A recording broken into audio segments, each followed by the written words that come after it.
አንድ አምላክ በሚሆን በአብ በወልድ በመንፈስ ቅዱስ ስም ሚያዝያ 9 በዚች ቀን የከበረ ቀሲስ ዘሲማስ አረፈ።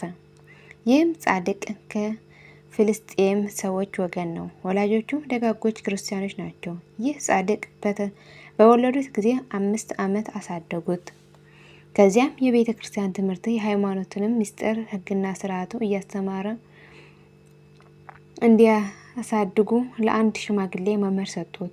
ያ ሽማግሌ ተቀብሎ ልጁ አደረገው። ትምህርቱንም ሁሉ አምላካዊ ጥበብ ሃይማኖትም አስተምሮ አመነኮሰው። ድቁናም አሸመው። በበጎ ስራም አደገ። ትሩፋቱን መስራትንም አበዛ። እግዚአብሔርም ሁልጊዜ ያመሰግነዋል። በቀንና በሌሊት መጽሐፍት ያነባል። ስራ ሲሰራ ሲበላም ቢሆን ሁል ጊዜ ከአፉ ምስጋናዎችን አያቋርጥም። በዚያ ገዳም 45 ዓመት በተፈጸመለት ጊዜ ቅስና ተሾመ። ተጋድሎውንም ጨመረ። ከዚህም በኋላ እየተጋደለና አገልግሎት በጨመረ በቅስና ሹመት 13 ዓመት ሲሆነው በዘመኑ ካሉ ተጋዳዮች ሁሉ እርሱ በገድሉ ከፍ ከፍ እንዳለ ተቃራኒ ጠላት ዲያብሎስ በልቡ ክፉ ሀሳብ አሳደረበት። በልቡ ከበጎ ስራ እኔ ያልሰራሁት የቀረኝ አለን ይል ጀመር። ነገር ግን የክብር ባለቤት ጌታችን ኢየሱስ ክርስቶስ አልተወውም። መልአኩን ልኮ በዮርዳኖስ ወንዝ አቅራቢያ ወደ አለ ገዳም ይሄድ ዘንድ እንጂ ያን ጊዜም ተነስቶ ሄደ። ወደዚያ ገዳም በደረሰ በገድላቸው ፍጹማን የሆኑ እውነተኞች አገራውያን አገኘ። እርሱ ከእርሳቸውም እንደሚያንስ አወቀ። እርሱ በዓለም ውስጥ ነው የኖረውና ስለዚህ ከእርሱ ይሻላሉ። በዚያ ገዳም ከሳቸው ጋር ኖረ። ከብዙ ዘመናትም አብሯቸው ሲጋደል ኖረ። ለዚያ ገዳም መነኮሳትም ልማድ አላቸው። ታላቅ ጾም በደረሰ ጊዜ የመጀመሪያው አንድ ሱባኤ በአንድነት ይጾማሉ። በቅድስት እሁድ ስጋውና ደሙን ይቀበላሉ። በማግስቱም ሰኞ ጠዋት 26ኛ መዝሙር እግዚአብሔር ብርሃን ረድኤቴ ሰጥቶ ያድነኛል የሚያስፈራኝ ምንድን ነው የሚለው እስከ መጨረሻው እየዘመሩ ይወጣሉ። በሚወጡም ጊዜ ወደ በሩ ተሰብስበው በአንድነት ጸልየው እርስ በእርሳቸው ሰላምታ ይሰጣጣሉ።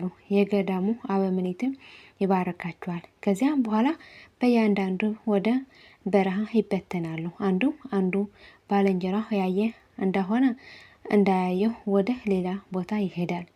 ቅዱስ ዞሲማስ በየዓመቱ ከእሳቸው ጋር ወጥቶ በበረሃው ውስጥ ይዘዋወራል። የሚጽናናበትም ይገልጥለት ዘንድ እግዚአብሔር ይለምነው ነበር። ሲዛወር በበረሃ የምትኖር ግብፃዊት ማርያም አገኘ። ከእርሷም በልጅነቷ ወራት በእርሷ ላይ እንዴት እንደሆነና በበረሃም የሆነውን ኑሮዋን ከመጀመሪያ እስከ መጨረሻ ተረዳ። ከዚያም በኋላ በሁለተኛው ዓመት ስጋውን ደሙን ያመጣላት ዘንድ ፈለገች። እንዳለችው አደረገላት። ለዚያም ጻድቁ በብሔረ ብፁዓን ይገባ ዘንድ ተገባው። እርሱም ገድላቸውን ጻፈ። ስራቸውና ጽድቃቸውን ገለጠ። 93 የሚሆኑ መላ ዕድሜው በተፈጸመለት ጊዜ በሰላም አረፈ። ለእግዚአብሔር ምስጋና ይሁን፣ በረከቱን ከእኛ ጋር ለዘላለም ትኖር አሜን። ዳግመኛ በዚህች ቀን በእስክንድርያ ሊቀ ጳጳሳት በአባ ስንትዩ እጅ ታላቅ ምልክት ታየ። ይኸውም የከበረች የጌታ ጾም ከመነኮሳት ጋር ይጾም ዘንድ ወደ አስቄጥስ ወደ አባ መቃርስ ገዳም ወጣ።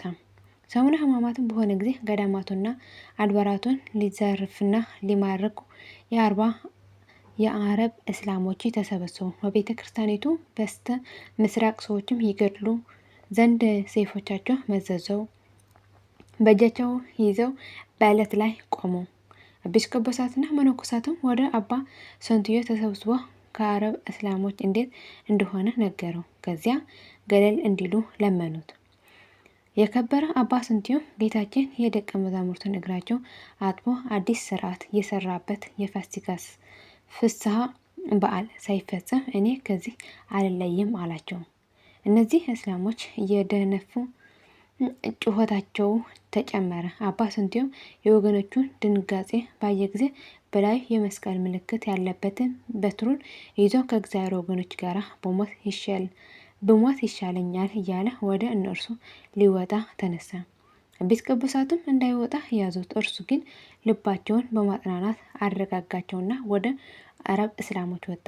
እስላሞቹ መስቀል ያለበትን በትር በእጁ ይዞ ባዩት ጊዜ ብዙ ሰራዊት እንዳሳደዳቸው ሆነው ወደ ኋላቸው ተመልሰው ሸሹ። ከዚያችም ዕለት ወዲህ ወደ ቅዱሳት መካናት እስላሞች አልተመለሱም። ለእግዚአብሔር ምስጋና ይሁን። በመስቀሉ ኃይል ሕዝቡ ያዳነ ልዕልና ክብር ገንዘብ የሆነ ለዘላለሙ አሜን አሜን። የአባታችን በረከት ረድኤት ምልጃና ጸሎታቸው ከሁላችን ሕዝበ ክርስቲያን ጋር ለዘላለሙ ጸንቶ ይኑር። የወደቅንበትን በአፈቱ ከመላእክት ይታረምልኝ አሜን።